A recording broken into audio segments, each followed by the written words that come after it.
Hello students, I am हर्ष खाटरा। तो अपन लोगों ने part first and part second में पूरा यूरोप का ओवरव्यू देखा, ठीक है ना। अपन ने देखा कहाँ से नेशनलिज्म स्टार्ट हुआ, फ्रांस से। किस तरीके से नेशनलिज्म पूरे फ्रांस में यूरोप में फैला, अपन ने वो देखा। अब अपन बात करेंगे, अच्छा उसके पहले अपन ने देखी थी कि 3 तरह के लोग हैं यूरोप में, है ना। वो 3 तरह के लोग कौन कौन थे? कंजर्वेटिव्स, लिबरल्स और रेडिकल्स। रेडिकल्स को अपन रिवॉल्यूशनरी पीपल्स भी बोल सकते हैं। इस चैप्टर में अपन रेडिकल्स की जगह यूज़ करेंगे रिवॉल्यूशनरी वर्ड। आई बात समझ में? तो अपन लोगों ने क्या देखा था? अपन लोगों ने देखा कि जैसे ही वहाँ पर डेमोक्रेटिक, देखो सीधी सी बात है कि जब कोई नई नई चीज़ आती है तो या तो लोग उसको एक्सेप्ट करते हैं या फिर लोग एक्सेप्ट नहीं कर पाते हैं, है ना। अपोज करने वाले भी होंगे और सपोर्ट करने वाले भी होंगे। तो सपोर्ट करने वाले लोग तो लिबरल्स थे कि भाई ठीक है, यूनिवर्स अडल्ट सफरेज का वहाँ पर कंसेप्ट क्या हो रहा था, स्प्रेड हो रहा था। यूनिवर्सल अडल्ट सफरेज मतलब सार्वभौमिक वयस्क मताधिकार, हमको भी वोट देने का, इक्वलिटी का राइट हो, है ना। तो यूनिवर्सल अडल्ट सफरेज का कंसेप्ट जो था वो कहाँ पर फैल रहा था? पूरे यूरोप में। आई बात समझ में? और उसको कौन फैला रहे थे? लिबरल्स और रेडिकल्स लोग। कंजर्वेटिव्स थोड़ी ना इक्वालिटी की बात करेंगे, ठीक है ना। तो 1815 में जब फाइनली अपन ने देख लिया कि भाई ट्रीटी ऑफ वियना हुई और ट्रीटी ऑफ वियना में वापस कंजर्वेटिव्स पावर में आ गए। उन्होंने क्या करा, फ्रांस में क्या करा, वापस से मोनार्की सिस्टम को इस्टेब्लिश कर दिया और लुई 16 को वहाँ का किंग बना दिया, लुई फिलिप को। आई बात समझ में? उसके बाद क्या हुआ, चीज़ें वहाँ पर क्या हुई? अब मेरी बात सुनना, अब कंजर्वेटिव्स इस्टेब्लिश हो गए तो अपोज कौन करेगा? अब अपोज कौन करेंगे? लिबरल्स और रेडिकल्स। तो क्या होने लगा, अब वहाँ पर क्या करने लगे, लिबरल्स और रेडिकल्स लोग, रिवॉल्यूशनरी पीपल्स जो थे वो एक्टिव होने लगे, ठीक है ना। लिबरल, इनमें सबसे ज़्यादा एक्टिव पीपल लोग थे वो मिडिल क्लास वाले लोग थे। मिडिल क्लास वाले क्यों? क्योंकि उनके पास पैसे भी थे, उनके पास उनकी इकोनॉमिक कंडीशन जो थी, they are very well improved, है ना। वो बहुत ज़्यादा इम्प्रूव हो चुके थे उस समय पे, है ना। कॉलोनीज़ की वजह से, ट्रेडिंग की वजह से, इंटरनेशनली ट्रेडिंग की वजह से यूरोपियन कंट्रीज़ में जो मिडिल क्लास वाले लोग थे वो बहुत ज़्यादा इम्प्रूव हो चुके थे। उसमें कुछ बिजनेसमैन, प्रोफेसर्स, टीचर्स लोग आ रहे थे। आई बात समझ में? उसके बाद अपन देखेंगे, उसके बाद जो देखने वाली चीज़ है कि आखिर 1815 के बाद हुआ क्या, जब कंजर्वेटिव्स वहाँ पर पावर में थे।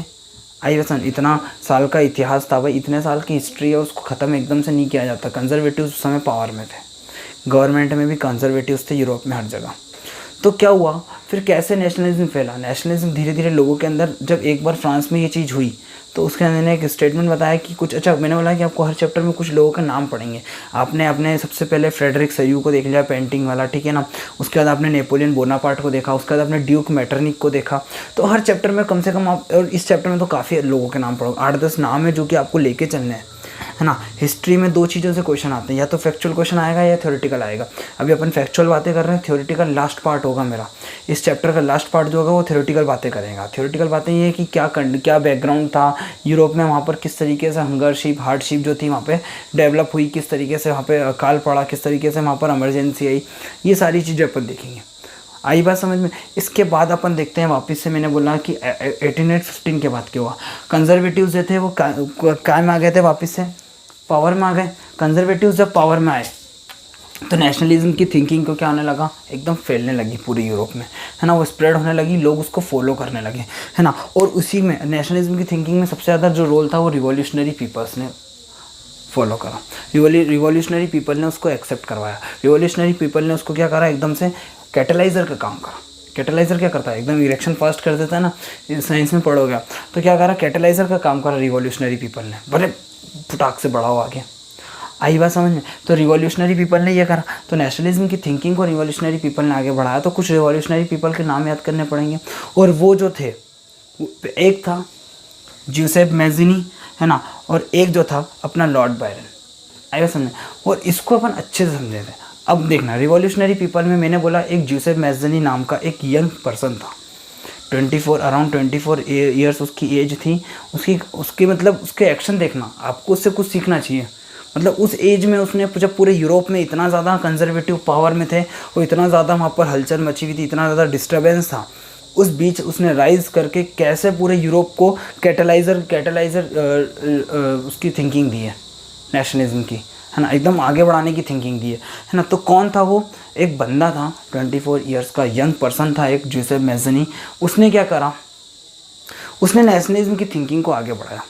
उसने बोला नहीं, कोई भी राइट बर्थ राइट नहीं होता है। 9th क्लास में पढ़ा है आपने, कोई भी बर्थ राइट नहीं होता है किसी का। उसने ये चीज़ बोली, हमें भी personally universal adult suffrage follow करने का अधिकार राइट है ना, हमें भी राइट टू इक्वलिटी है। ये चीज़ किसने बोली? जोसेफ मैज़नी ने बोली। और जोसेफ मैज़नी को लोगों ने बहुत फॉलो किया, फ्रांस में, अपने इटली में, ब्रिटेन में, जर्मनी में और बेल्जियम में बहुत सारे लोगों ने इसको फॉलो किया।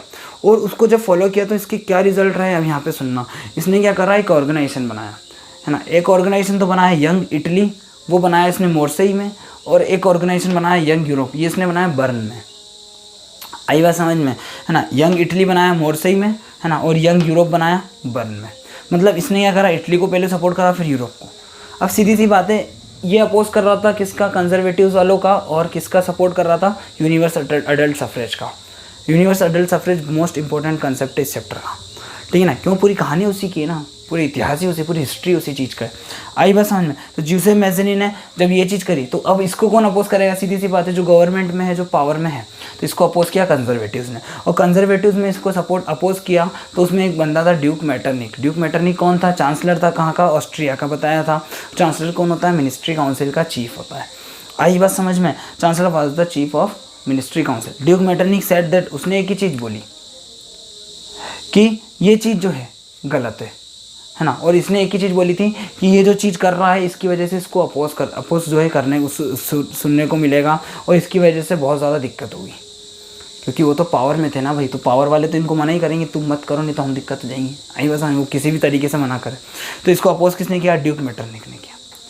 आई बस समझ में। तो ये इस तरीके से रिवॉल्यूशन आगे बढ़ा। अब थोड़ा सा अपना माइंड को मान ले जाओ। 1815 में, ठीक है ना, इटली में हलचल हो चुकी है, फ्रांस में क्या हुआ है, वापस से हलचल हो चुकी है। तो इसका रिजल्ट क्या रहा? इसका रिजल्ट आपको इस चैप्टर का 3rd पार्ट पढ़ रहे हैं ना अपन, ध्यान रखना 3rd पार्ट में। इसके बाद मैंने बोला period of revolution. Period of revolution एकदम से क्या हुआ? रिवॉल्यूशन क्या हुआ ना, एकदम से क्रांतियाँ बढ़ने लगी। सिर्फ उस बंदे की वजह से ही नहीं, सिर्फ एक पर्सन की वजह से नहीं, हर कंट्री ने उस थिंकिंग को फॉलो किया। ये चीज़ लिखनी है आपको, सोशल है ना। नेशनलिस्ट की थिंकिंग को फॉलो किया तो उस वजह से पूरे यूरोप में क्या होने लगा? हलचल बढ़ने लगी, है ना। और पूरे यूरोप में जब हलचल बढ़ने लगी तो क्या हुआ? सबसे पहली चीज़, मैंने बोला सारी चीज़ होती है, सबसे पहली चीज़ कहाँ होती है? फ्रांस में। यूरोप में सबसे पहले कोई भी चीज़ होगी तो फ्रांस में होगी। ऐसा बोलता था ड्यूक मैटरनिक कि फ्रांस अगर छींकता है तो पूरे यूरोप को बुखार आ जाता है। आई बात समझ में। तो क्या हुआ? मैंने बोला आपको पीरियड ऑफ रिवॉल्यूशन, है ना। Period of revolution 1830 to 1848। ये चैप्टर का 3rd पार्ट है। 4th 5th पार्ट में आपका चैप्टर अच्छे से हो जाएगा लास्ट में, है ना। यूनिफिकेशन ऑफ इटली, जर्मनी और ब्रिटेन पढ़ेंगे। और लास्ट पार्ट में अपन थ्योरेटिकल पार्ट देखेंगे, क्या बैकग्राउंड था, क्या वहाँ पर लेडीज़ की कंडीशन थी, क्या वहाँ पर एजुकेशन की कंडीशन थी। बस। तो इसका जो 4th पार्ट है वो मोस्ट इंपॉर्टेंट पार्ट है, बिल्कुल याद देखिएगा आप लोग और शेयर करिएगा, है ना। तो पीरियड ऑफ रिवॉल्यूशन जो था 1830 to 1840, मतलब पीरियड, पूरा कार्यकाल था रिवॉल्यूशन का। इस समय पे क्या हो रहा था? इतने ज़्यादा चेंजेस आ रहे थे कि लोग जो हैं सबसे ज़्यादा किसको फॉलो कर रहे थे? नेशनलिज्म को। नेशनलिज्म को जब फॉलो करने लगे लोग, तो मैंने बोला कंजर्वेटिव्स ने क्या करा? इस नेशनलिज्म की थिंकिंग को अपोज किया। क्या करा? नेशनलिज्म की थिंकिंग को अपोज किया। और कंजर्वेटिव्स ने क्या करा था? फ्रांस में 1815 में, आपको मालूम है 1815 में वापस से मोनार्की सिस्टम स्टार्ट कर दिया और फ्रांस में वापस से मोनार्की सिस्टम स्टार्ट किया। तो कंजर्वेटिव ने जब ये देखा कि पीरियड ऑफ रिवॉल्यूशन नेशनलिज्म की थिंकिंग कर रही है तो इन्होंने अदर 2 को अपोज किया। और वो अदर 2 कौन थे? लिबरल्स और रिवॉल्यूशनरी पीपल, है ना। लिबरल्स और रिवॉल्यूशनरी पीपल थे। फिर सबसे पहला एक्शन देखने को मिला 1830 में। क्या हुआ? सुनना, 1830 में एक चीज़ हुई जुलाई 1830 में क्या हुआ? फ्रांस में एक चीज़ हुई। फ्रांस में नेशनलिज्म, मेरी बात सुनना, पहले से ही फ्रांस में लोगों के अंदर क्या थी भाई?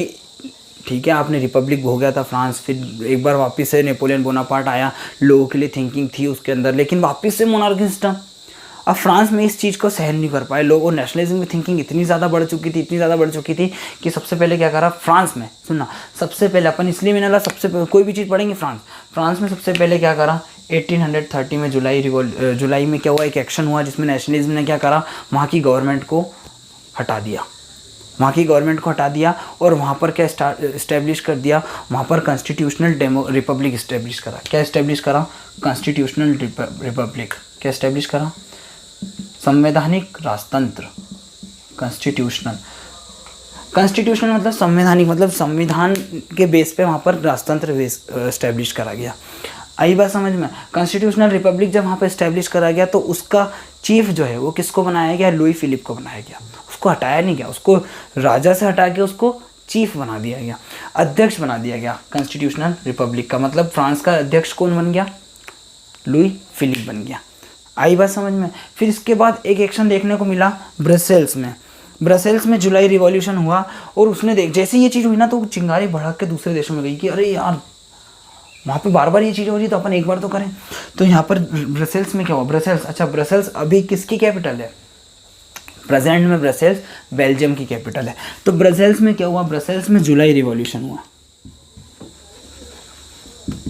ब्रसेल्स में जैसे जुलाई रिवॉल्यूशन हुआ तो उसने क्या करा? यूनाइटेड किंगडम ऑफ नीदरलैंड से अलग हो गया। यूनाइटेड किंगडम ऑफ नीदरलैंड का बहुत बड़ा पार्ट था, उसमें ब्रसेल्स भी आता था। और ब्रसेल्स धीरे से क्या हुआ? उससे अलग हो गया कि नहीं भाई हम अलग हो रहे हैं, है ना। तो एक कंट्री तो क्या हुआ?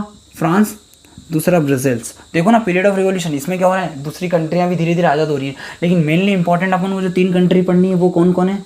ब्रिटेन,